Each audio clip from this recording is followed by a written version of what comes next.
Bonjour à tous et bienvenue. On me demande souvent quel est le club le moins bien géré de France. Et c'est difficile à répondre parce qu'il y a plusieurs types de mauvaise gestion. Vous avez le burlesque, comme Niort, Amiens en Ligue 1. Vous avez le management dictatorial, Valenciennes, Nîmes. Ou le n'importe quoi intersidéral, Saint-Etienne ou le FC 7. Mais là, il y a une petite perle en National 2, donc la 4e division française, avec un président surnommé par tous Serge le Mito, des factures non payées à la boulangerie ou pour les voitures de location, un trou énorme, des points de pénalité par la DNCG et un n'importe quoi ambulant exceptionnel. C'est le club de Chartres. Alors vous allez me dire Chartres, en effet c'est assez discret, néanmoins, on va tout de suite le répéter, avec un budget d'environ 2,5 millions.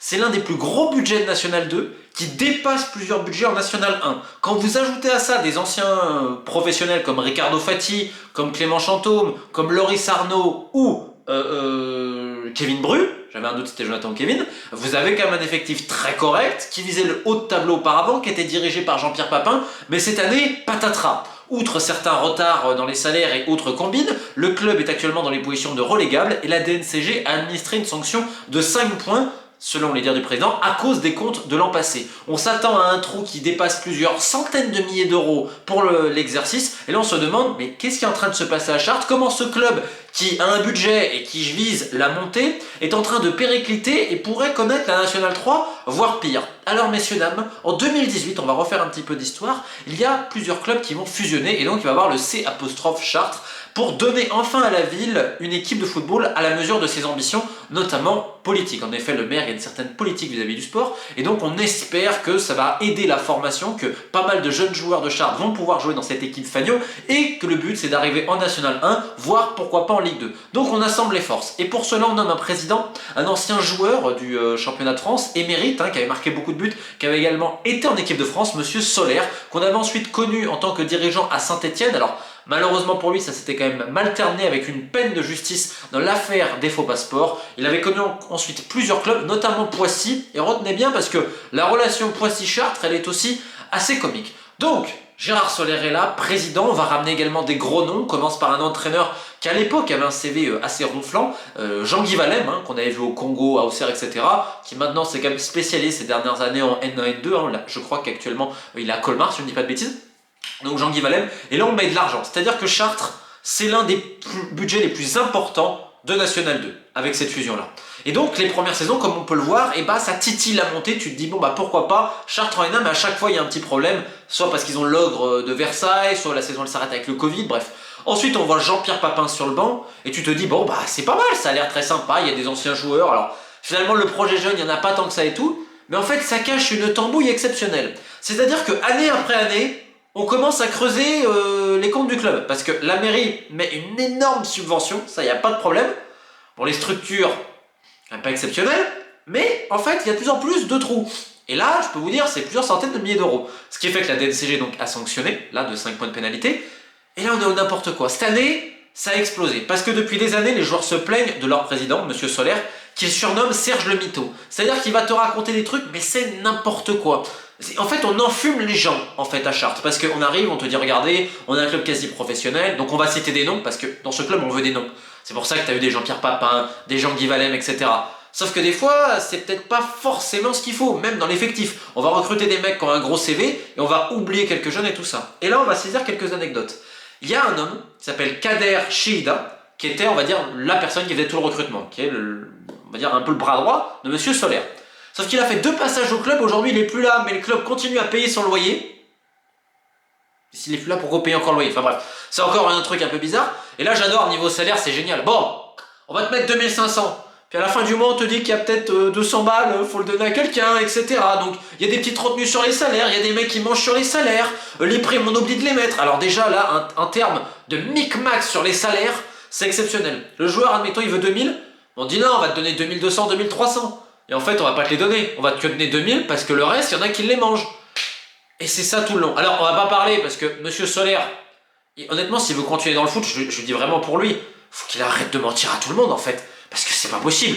Tous les joueurs l'appellent Serge le Mito. Et j'en ai eu des mecs, tous. Serge le Mito, Serge le Mito, Serge le Mito. À la buvette. Gérard, à la buvette. Faut pas prendre l'argent. Alors, c'est très bien d'inviter sa femme au restaurant, mais pas avec l'argent de la buvette, les mecs. On parle pas des travaux à la maison, putain, la carte du club.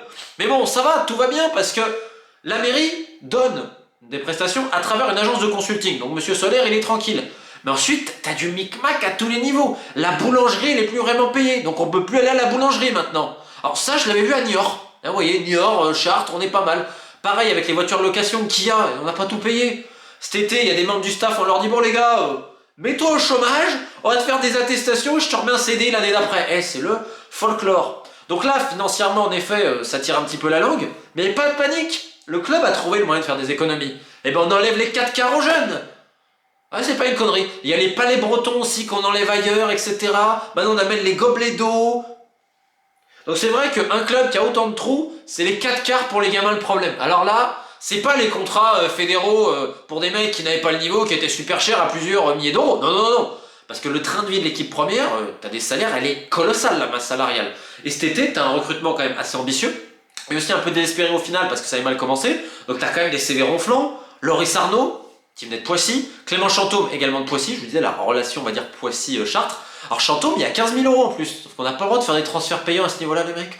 Bon, selon le président de Poissy, il attend encore les 15 000 euros d'ailleurs. Enfin bref, c'est un accord verbal et pas écrit. Donc là aussi, micmac. On a Ricardo Fati.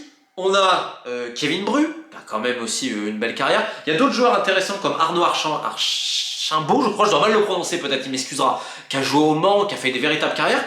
T'as des CV. Alors c'est vrai que c'est l'une des moyennes d'âge les plus anciennes de la Nationale 2. Est-ce que c'est vraiment adapté? On ne sait pas. T'as également un problème, c'est que le terrain, la pelouse, là, il n'y a même pas eu de match ce week-end face à Rouen parce qu'elle était impraticable quasiment. Et vu qu'il y avait des pluies qui s'annonçaient, il y a eu un arrêt vis-à-vis de la mairie. En termes de structure, ça n'a pas vraiment progressé. Par contre, il y a énormément d'argent mis dans la première équipe. Mais en fait, t'as un dégoût total parce que les joueurs apprennent ce qui se passe, notamment les affres de la direction et notamment ces points de pénalité par la presse. Le staff l'apprend par la presse, t'as aucune communication. Et quand il y a des problèmes d'argent pour quelqu'un, on te dit non mais t'inquiète, ça arrive, t'inquiète, ça arrive. Le t'inquiète, ça arrive de Chartres, c'est très problématique.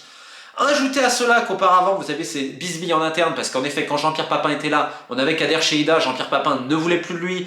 C'était très compliqué, Kader là est reparti, mais comme je vous dis, son loyer il est encore payé, tu comprends pas trop ce qui se passe. Le recrutement n'est pas vraiment adapté, alors que tu as quand même aussi des bons joueurs, mais l'effectif n'est pas complémentaire. Et en fait, tu passes d'une équipe qui était à 2 doigts de monter en N1, quand même, qui était en haut de tableau, mais qui avait déjà une gestion scabreuse et qui commençait à amasser des trous. Et là, la vraie question, c'est que personne ne sait jusqu'à combien va le trou sur la fin de l'exercice. Et si jamais il y a descente en National 3, on rappelle que tu as 5 équipes qui descendent et que les 2 moins bons 6e des 4 groupes, enfin, moins 10e, excusez-moi, donc 6e par le bas, tomberont également en National 3. Si ça tombe en National 3 avec autant de budget, enfin, se poser des questions quand même. Et surtout, c'est un club, les joueurs sont dégoûtés, le staff dégoûté, les encadrants jeunes dégoûtés. Alors pêle-mêle, t'as aussi plein d'anecdotes, même quand Jean-Pierre Papin était là, certains craignaient un petit peu son ego, hein. Il y a plein d'anecdotes là-dessus. Alors il y en a qui sont un petit peu drôles, c'est un match de Coupe de France, où il est persuadé qu'il y a des prolongations, et c'est les joueurs qui l'ont dit, mais coach, non, c'est les pénaltys, c'est pas les prolongations. Qu'il y avait des petites passes d'armes comme ça, parce que des fois il devait partir pour ses autres activités, ce qui fait que t'avais pas vraiment un coach qui était tout le temps là, parce que des fois il pouvait pas, des fois il était pas aux entraînements, etc. Il avait d'autres activités. Ce qui était assez problématique quand tu dis on veut professionnaliser, etc. Donc si tu veux, il y a une espèce d'incompréhension. Alors là, maintenant on est parti sur un staff un peu plus modeste, avec des anciens de Chartres, mais tu te demandes où le club va aller. Et encore une fois, on le dit, la mairie elle finance énormément. Ce serait intéressant d'ailleurs, parce que quand on voit un peu toutes les affaires aussi vis-à-vis du maire, etc. Alors où va l'argent? Première question quand même. Deuxièmement, Monsieur Solaire, si vous continuez dans le foot, ce mode ça peut plus possible. Parce que dans tous les clubs où il passe, t'as un souci. Et là, les joueurs, ils en peuvent plus, parce que t'as aucune transparence en fait. Et pourquoi cette vidéo elle est importante? C'est que je le fais sur Chartres, j'ai fait sur Dunkerque il n'y a pas longtemps. Mais je peux vous mettre Colmar, je peux vous mettre ce qui se passe à Poitiers, je peux vous mettre ce qui se passe au FC Rouen. En fait, je peux prendre tous les clubs de N2, N3 et je peux vous dire, il y a de l'argent. Il y a des clubs de N2, ils payent plus que des clubs de N1. On pourrait parler de Hier, on pourrait parler de Toulon, mais vous vous rendez pas compte de ce qui se passe. Mais t'as une gestion. Et c'est vrai, parce que c'est pas très médiatisé, on fait pas attention. Mais la Chartres, c'est potentiellement l'une des gestions les plus folkloriques. J'en reste là et je laisse les gens dans les commentaires, il y aura des gens du club potentiellement anonymes ou pas, si vous expliquent tout. Ah mais faut rire, hein, parce qu'il reste que ça malheureusement. Donc bien du courage au staff, bien du courage aux fans, à tout le monde, parce que ce club mérite bien mieux, surtout quand tu vois en 2018 le projet qu'ils avaient annoncé. Dans le même temps, j'en profite pour tous ceux qui ont joué en N1, N2, Ligue 2, ces clubs un petit peu oubliés, dont on n'entend plus parler, les Wascal, les Besançon, et que sais-je encore, n'hésitez pas à me contacter sur mon site internet, parce que je suis en train de travailler un projet sur tous ces clubs-là, le football presque d'antan, mais qui cherche encore à revivre, et on continuera cette série de la gestion des clubs pourquoi pas bientôt aller à Boulogne-sur-Mer. Sur ce, keep the faith et à bientôt.